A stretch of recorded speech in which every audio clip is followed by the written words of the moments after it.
Okay, so hanggang dulo kayo ay susuportahan.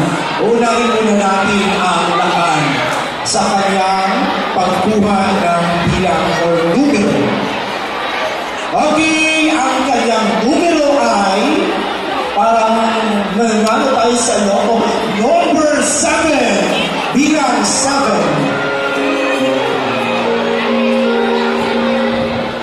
Okay.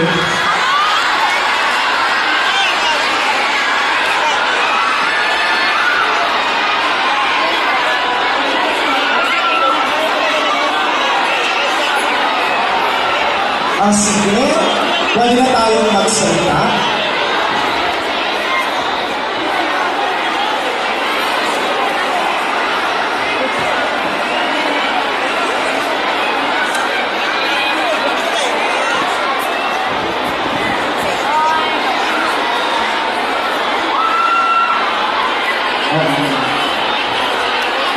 Hindi ako, kahit ilang salita, ito ay dating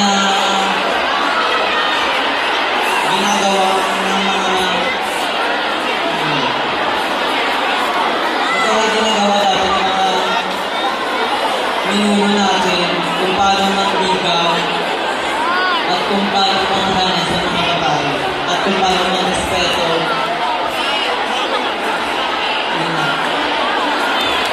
Okay, so maraming salamat, Ginoo, sa iyong sagot. Kay Kalahok bilang 8 sa kanyang paghulog ng ating numero or bilang. Okay, bilang siyam or 9.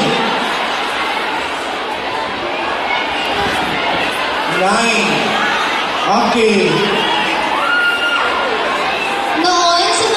Sa henerasyon noon, ang mga pagkain ating mga Pilipino ay pinaghihirapan talaga. Habang ngayong henerasyon naman, bibili na lang tayo sa Jollibee, sa McDo, diba?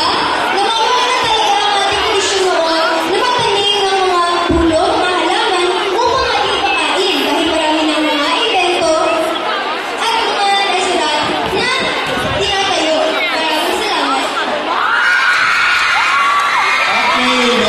Maraming salamat, Binibini 8 at Ginoo 8 sa inyong pagsagot. Maraming salamat. Pwede na tayo makausap sa likurang bahagi.